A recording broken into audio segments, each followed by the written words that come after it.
Streaming from Madison, Wisconsin and Minneapolis, Minnesota.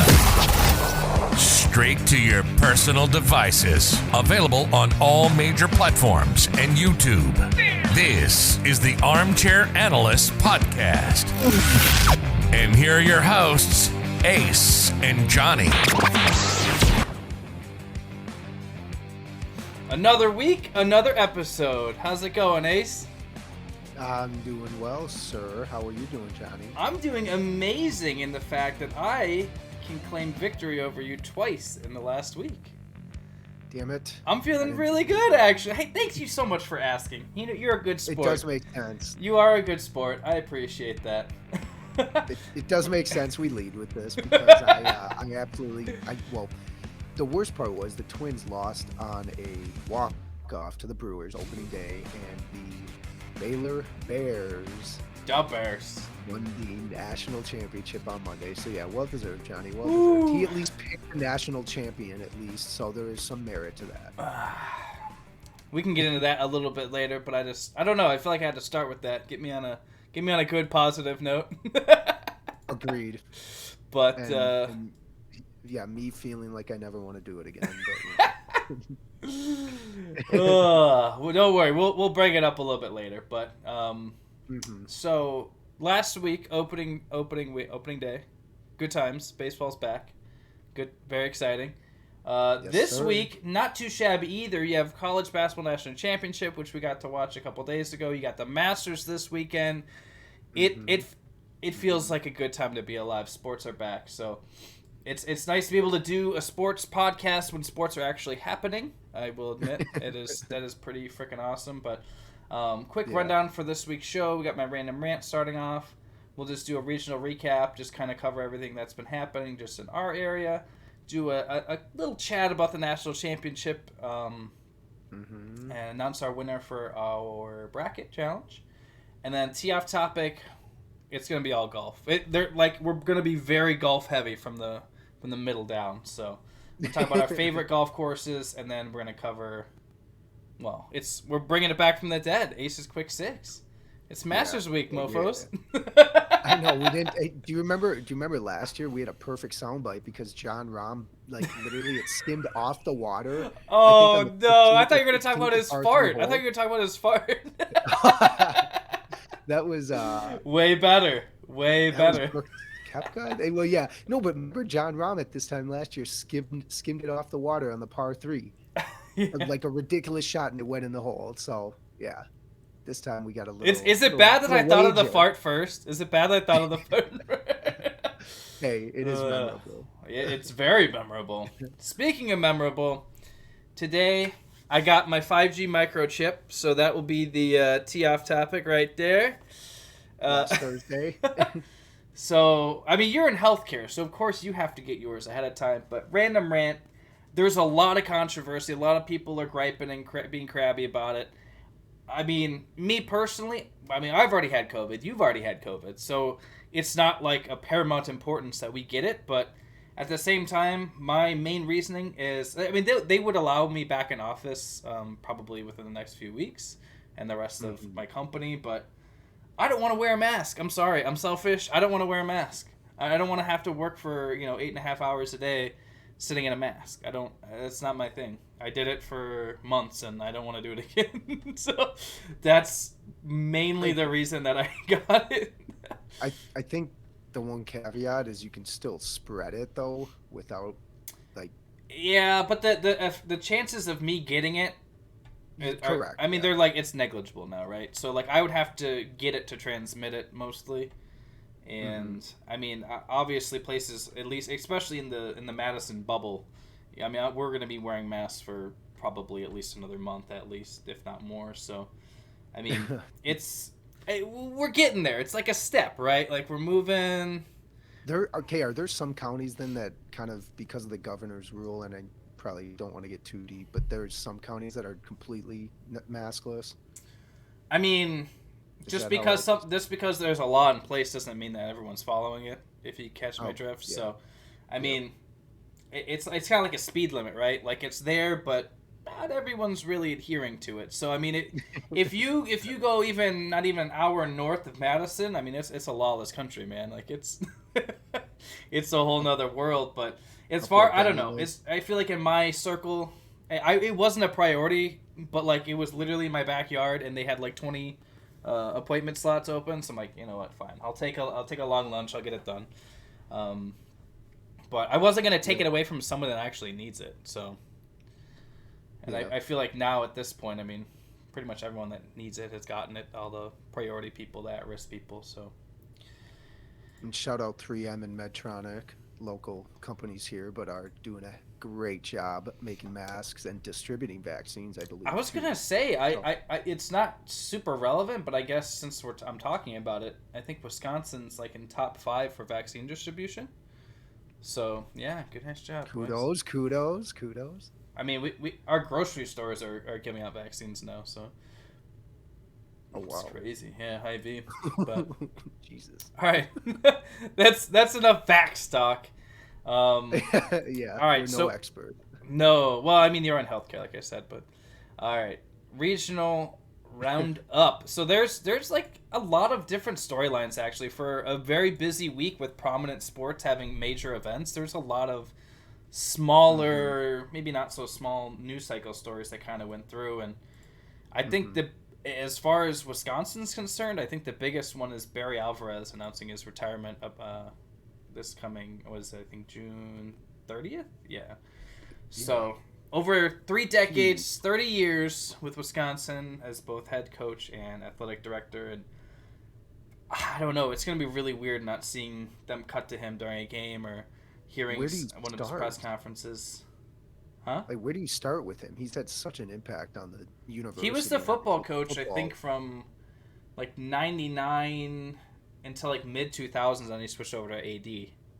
So, and he's been there since. So, and obviously having a huge effect on all the players and teams and success along the way too. So, that's pretty intense. I mean, I feel like both, you know, Badger football and basketball are kind of going through like a huge makeover as a lot of talent left the team in both sides. So not only that, but then to have a whole new athletic director and a kind of a new feel and presence in the athletic department. That's I don't know. That's a lot. I have not known anything other than Barry Alvarez. How about that? In my life, I was too young to know what the hell was going on before he came into being. So it was kind of impactful. And there was this trending photo that the Badgers posted that have like all of the accolades. I think I retweeted it too on ours. Yep. It's just damn, like it's crazy. And now they have like this huge board to pick a successor, and it's just I don't know. It's pretty intense. Oh my God, that's tricky. Did he get lifted up after like a Rose Bowl? One time the players lifted him up. I for some reason I'm remembering that image of him running, like the players running with him across the field, and I thought he had like the rose in his hand, or maybe I'm thinking of a completely different coach, but that's probably for some reason I had. I mean, the timeline adds up, so I mean, yeah, because they won. How many Rose Bowl? Well, I don't know. I have a tattoo of it on my butt, but I can't see my butt right now, so I can't. And in Barry we trust. Nobody wants to see that. In Barry we trust. All right. The only other thing that was really notable, other than the Brewers getting off to a pretty darn good start. I mean, to be fair though, the Twins I think were heavily favored. And against the Cubs, like it's always a coin toss. Like in deeper recent memory, it's not been so great as they called Miller Park. I believe it was Wrigley North. It was dubbed for a few years. So, last year wasn't too bad, and we actually pulled out 2 in a row versus them this week. So I don't know. I knew that the defense would be good. You got 3 Gold Glovers on the team. That's great. Arcia was dealt, which is kind of weird. He was the second longest tenured Brewer on the team, aside from Manny Pena. So that's kind of odd. And obviously the bullpen's going to be strong too. So you just got to score some runs, man. So Better than expected start for them. Jrue Holiday actually signed that extension, which is kind of expected, but still needed to happen. You made that deal knowing that he had to do it, and 4 years, $135 million, so that's pretty important too. But aside from that, not a whole lot going on. But yeah. What about the genius that is Mike Zimmer though? Can you extrapolate for me, please? I thought you were gonna just say, "Come on, let's continue with good news with the Twins." No. I'll get to that soon. Yeah, he's been involved with drafting some cornerbacks, and most recently, literally last year, a couple within the first handful of picks. One of them, our top pick, Jeff Gladney out of TCU, who is facing domestic violence charges right now in the state of Texas. That's pretty rare, though, right? NFL players don't normally get that. That's weird. Yeah, I don't. That's crazy. We've talked about this a handful of times before on the cast. Domestic abuse? That's been a topic? Maybe. So it's no good look. And, I mean, just reading some of what's been disclosed, it's pretty sickening. Yeah. And so, basically, I've seen comparisons to Watson, and frankly, until all the evidence comes out in both the cases, it's unfair to truly. But from what we know, I should say, of Gladney, it's more and more likely he probably will not be with the team, which is actually it depends. I mean, here's the thing: he's got talent, and he's a first-round pick, so. That doesn't mean anything. Correct. But sadly, you can lead the league in talent, but if you're a felon, I'm sorry. And when I say that, that's a terrible mindset without justifying that I'm saying that from a general manager's perspective or from a manager, a Zimmer head coach, thinking okay, what are the facts? Because ultimately, they want to look at what are the facts first. And if this is as terrible as it is, then there's two things. They either get rid of them, ultimately, you suspend them for the season. I don't know. It's very tricky, and sadly, like you joked about, we hear all too much about this crap, and it's unfortunate too because the guy had some promise, lots of it, especially under Patrick Peterson. That's what's going. Oh my gosh! Of course you're gonna loop it into some Homer statement. Of course you will. I was actually talking with someone that lives in Minnesota earlier today, and they mentioned. We were just talking about how players that we remember growing up with, and then their sons are entering the upcoming draft, and I was like, Winfield. It doesn't feel like Antoine Winfield Sr. was playing that long ago for the Vikings. It feels like that was just a couple years ago, and now his son just won a Super Bowl in Tampa.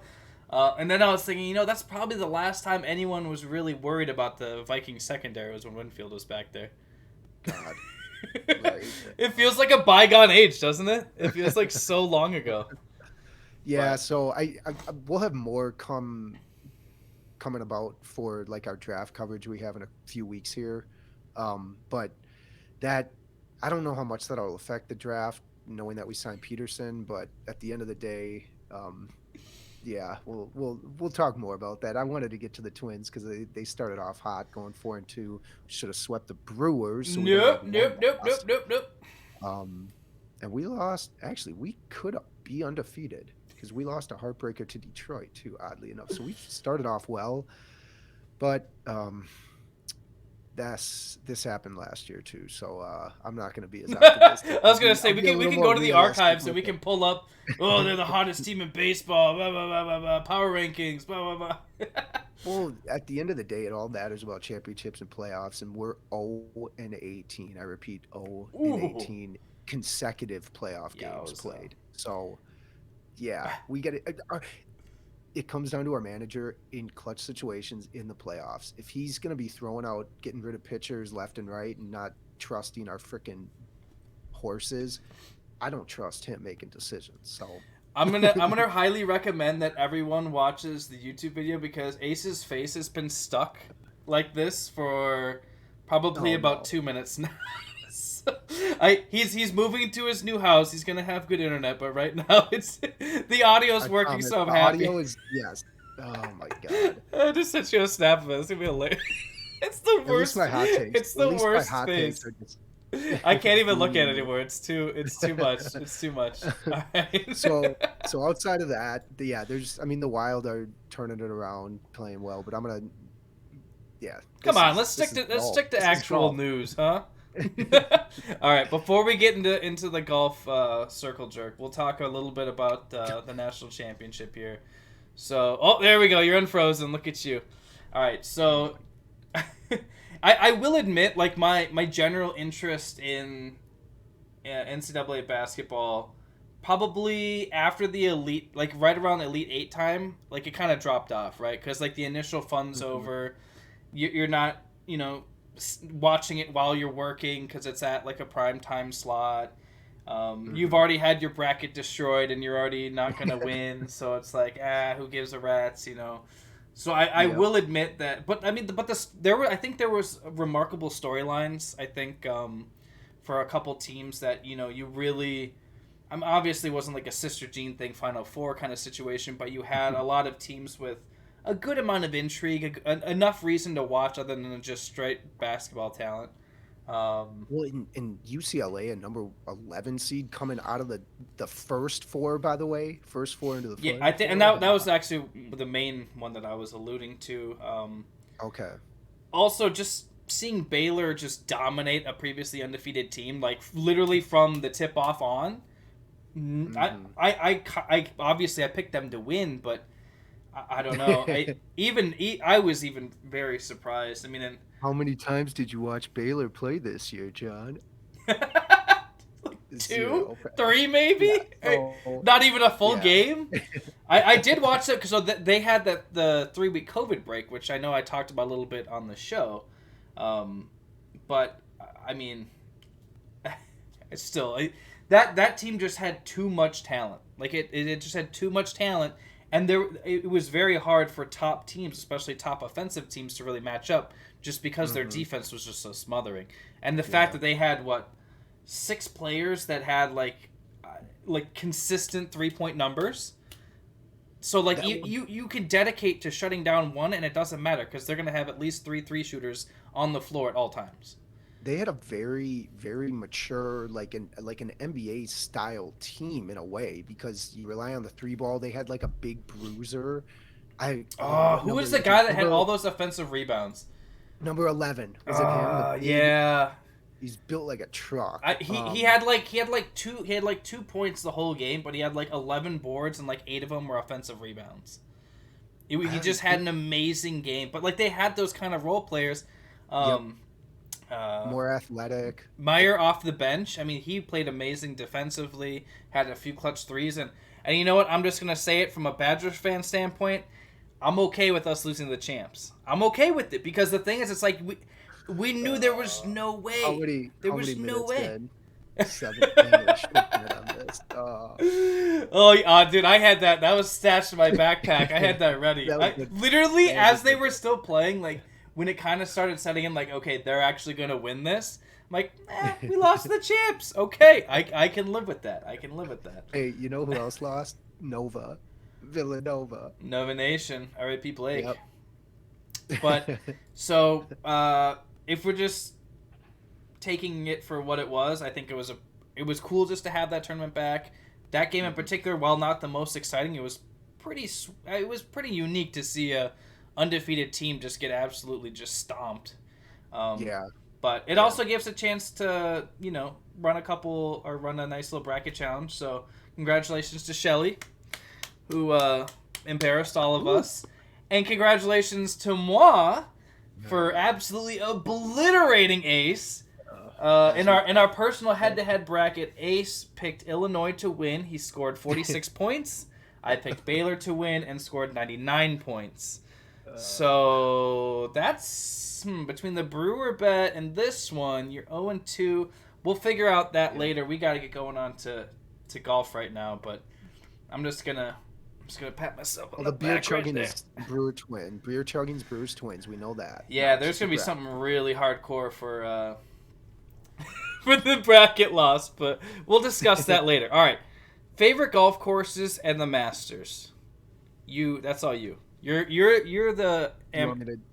You were on the Tee it amateur up. tour. Teed up on the tee off topic.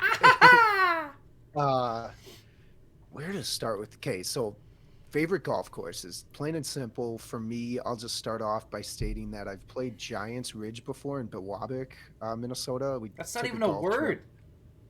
Biwabic, That's not Minnesota. a word. Biwabic. Stop it. That has a bear on one of the holes. It has a bear paw print made out of sand, or like carved out of like the grass cut out, but it's a sand trap.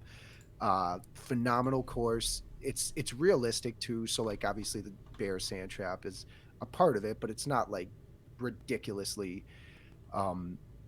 like you're not looking at highlands, lowlands, or any sort of cliffs like that. It's a natural course, really played well. So when it comes to Minnesota, Wisconsin, I think Giants Ridge is probably a must for sure. I played at another course up there too over the weekend, but I'm blanking on the name. A couple courses I like that are a little more central to the Twin Cities, which when John comes out for our 1000th episode party, maybe we'll play at some of these or one of them. My favorite here is the Refuge Golf Club.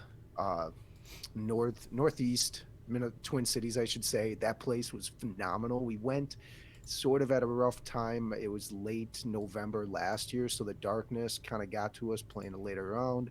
But overall, probably the nicest, most like well put together course that I played at. Everything was even like in the fall when crap was, leaves were all over the place, still could find things. It was cut really nice. Greens were beautiful. Couple other ones. Stillwater Oaks is another one that comes to mind for sure. A nice place. There's a few in the Minneapolis area: Gross, Columbia, Theodore Worth, and then St. Paul has. St. Paul's all right, but you got to go around the cities. The Summit Golf Club oh man, if you're looking for a drive, Johnny, go to the Summit Golf Club in Cannon Falls. You're hitting on like literally right in front of you is probably a 75 to 100 foot drop. And you're just hitting out into clear trees and, well, I mean, obviously a fairway, but it's beautiful skylines. That place in Cannon Falls is beautiful. I'm trying to like just sort of. What about the one we played with Zach? That one was pretty nice. That was in Wisconsin. Yeah. Was it Freedom, Wisconsin? What the heck was the name of that one? Kakana. It It was like Royal something. That was a tough layout because it was marshes. There's water on like 14 of the 18 holes, I think, or something ridiculous. And when you're not striking the ball well, it can be a little down. I think there was water hazards on like 14 holes, 14 or 15. Like it was. What's brutal. Your go-to? Do you have like a routine, like a drink? Is there food, beverage? Oh, it was called Royal St. Patrick's Golf Links. Yes. Okay. Yeah, that was a very intense course. Typically, I don't know. Am I playing in morning or afternoon? Is it early or is it like 10, 11? 10, 11 with friends, like four to 5 pints in the bag. Probably no flask. Flask is typically like in fall. I don't eat before. No, I'll do a little bit of stretching and then.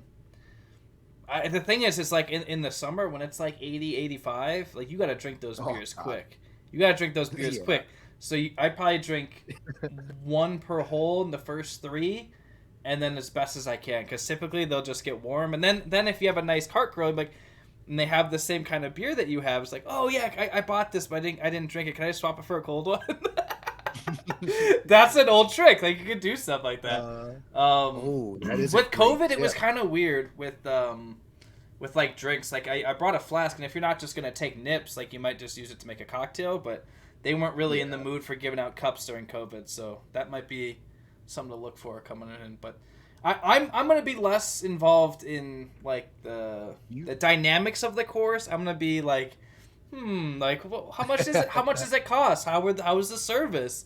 That's a great point. We are now that I've played quite a bit, I have a different mindset when it comes to the like where I'm trying to hit shots. I'm actually at the point where I'm trying to say, hey, theoretically, if I hit it here, then I have this much left. Like I'm sort of thinking like that, whereas John is, I think, in the So drinks, I have fun, just play well. started. I started playing probably late May of last year, maybe.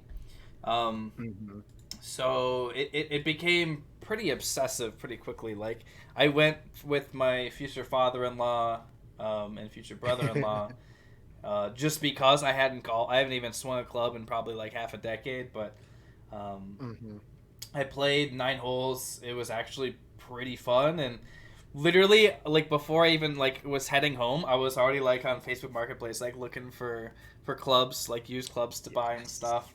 So there was definitely an attraction right away, but I probably played 8 courses last year easily, if not more. So most of them were like the city courses in Madison. O'Donnell Hills is nice. Glenway is kind of dumpy, but it's super cheap. So I mean, that's actually in the city, which is kind of odd, but it's nice enough. Yahara East and West are both pretty nice. The problem is, I mean, as is with most of Madison, like it doesn't take much for things to become pretty flooded and mucky, just because like we're on an isthmus, like there's a lot of water around us. So that's just something to keep in mind. Like if it's been raining for a couple days, you're gonna need a couple days of good heat just to kind of dry out the course. Otherwise, you're gonna have interesting. You either be walking or you're just gonna have issues in general, just having consistent play. But I played a couple private courses too. I'll be playing a few more this year. The Oaks in Cottage Grove. Very, very challenging. Very, very expensive, at least compared to the city courses. But very beautiful. I want to make that like my last course that I play this year, because I'm pretty sure that I might have lost a dozen balls on that course. You want to be at like your peak? Or I want to have like another season, because I've only had one season, right? So I want to have like a full second season, and maybe a couple sessions with a pro before I take that course on again, because it was brutal. It has everything, man. There's like it has so many. Every hole is like very well designed. Cart service on point, and the food was the best that I've had anywhere. So that was pretty cool too. Ooh. You're invigorating my mind with topics now when it comes to like just overall course and what you brought up in season, where it's like it's for me like it's more because I'm seeing a lot of these for the first time, so I'm kind of taking it all in. I'm not worried about the individual holes so much. I mean, obviously I remember like a ridiculously fast green or a very, very difficult like hole with like approach shots and stuff like that. Like some of the hardest par 3s I've ever played were at the Oaks. Also, it was incredibly windy that day, but still like if you put too much hang time on that ball, like it's it's going in the rough. But also we had a nice bro trip in lieu of NFL football games, and we went down to Florida to Naples, and we played a few courses down there, a couple country clubs, and man, I can tell you, we can go on and on about golf courses in the Midwest, dude. It's a whole nother. It's a completely different element down there. Florida, like that's what they do. Like that's that's a whole industry in itself just there. Like I can't remember how many courses were in Naples, but it was insane. Like I'm pretty sure Naples is like 90% golf course. Like it's insane. But you were talking about like a bear claw. I actually saw a gator on a hole. Like luckily I drove where I was supposed to drive. My friends not so fortunate. You just take a drop. You just take a drop. You don't fight the gator. You just take a drop. But some beautiful courses down there. But that would be important. And even out in California, I randomly, when I was there on a trip, I went to Torrey Pines driving range. I didn't have time to like play the course, but I'm like, you know what? That'd be freaking sweet because I'm gonna be driving past here.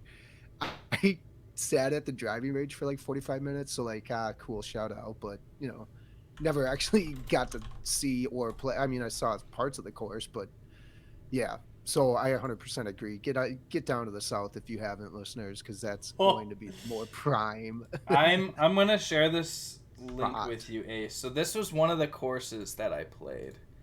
Bonita National in Naples, Florida. TBC Sawgrass? No. Kidding. Oh, and there's the other one. Naples. Bonita National? Oh my gosh, it was gorgeous. And then we played Naples Lakes Country Club was the other one. See, that's what us Midwestern folk, come on, I'm going to sound real Midwestern here. We love vacations. Take a trip down south to Florida and play a nice round of golf while you're visiting your grandparents or something on the off chance. I don't know. I mean, the thing is, it's like, yeah, we went to Naples, but like you can really go anywhere. So that was the other one. Naples Lakes was the other one. So those two absolutely gorgeous. I'm very fortunate to have worked at a country club for quite a while, so I have places that can help me get into other places, which is very, very beneficial for this kind of stuff. But yeah, I mean, I'm excited. I'm gonna play. Hopefully, it's gonna be really busy. We have a lot of weddings, and then my own wedding coming up this fall. So, but I'm hoping that we'll get at least 5-6 times. But yeah, favorite courses. All right. Woo. Now, why did we talk about that? Because tomorrow, what's tomorrow? Masters MFers. The Masters. And there goes the sponsorship. All right, and because Aaron is such a big fan of the Masters, we will bring back Ace's Quick Six. Take it away, Chief. I think you're gonna like this one, and if you happen to catch on to what I'm sort of how I'm playing this out, I'll even give you more props.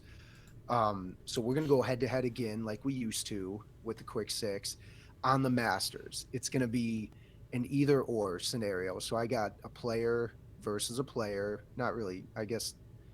If they get paired together, wow, that would be great. They're not paired together.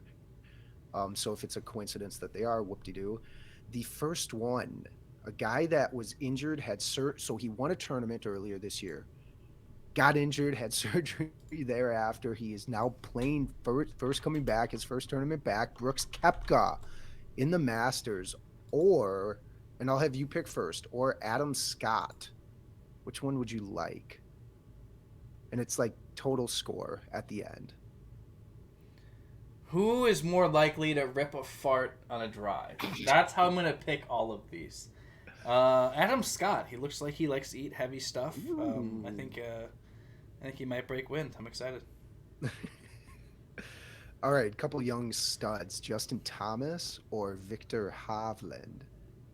This is mine, so I got to go with Justin Thomas. He is a lot better iron player, I think, than they're close, but accuracy is important too, and I think Justin's got him there. All right, next one. Your guy, Bryson DeChambeau. What? That was my guy. I don't know. Or Cameron Smith. Of course I'm going to pick Rochambeau. Cameron Smith is good too, but I'm guessing you probably haven't heard of. Of either? Sure. Well, no. Come on, Rochambeau, of course. Rochambeau? Of course Rochambeau. So, Jon Rahm or Sergio Garcia. For me, I'm going to... you know what? It seems obvious to pick Rahm. I'm going to pick Garcia. He's won the Masters before. Why not? He's got experience. I'm going to pick Garcia. This next one, Colin Morikawa or Hideki Matsuyama. How do you have no issues with that, but you can't say Yannick Ngakoue? How you did not miss either of those. You didn't even stutter. You didn't even hesitate. Nothing. But and those watching or those listening, he had a smirk on his face because he thought. I do. I really felt it. I could feel it. Because I was looking at I don't even know how to say these. See, now I can't even say it. Hideki Matsuyama is my pick. And last, Jordan Spieth or Matt Wallace. Jordan Spieth won last week's tournament, so because of that, I'm going to pick Matt Wallace. Oh, it's like the slot machine. If it's already paid out, you don't go back to it at the casino, right? It's just logic. Yep, absolutely. I think we'll have to see how we do on that. I can't lose at this point. I really can't. So. All right, bonus topic since we didn't talk about it last time. I don't know if you watched the fight 2 weekends ago. Ngannou. Which one? Versus Stipe. Oh, Yeah, Francis Ngannou and Stipe Miocic. Yeah. Yeah. didn't Just like a watch it, bonus but- topic, can we just talk about how insane that knockout was? And how I don't even know how Stipe even survived the first round. Like, Yeah. when he had him in the corner and was just throwing haymakers, I'm like, he's just going to collapse. Like, he's done. And somehow he was able to escape that round just to get a head kick and just get destroyed. I don't know, man. I watched literally only really watched the final knockout, the head kick, so I couldn't even. Bro. I got to go back and watch that because I don't think I realized the gravity. But I saw them weigh in, and I'm like, really? Does this dude even have a chance? He's 30 pounds lighter. Dude. And just look at them.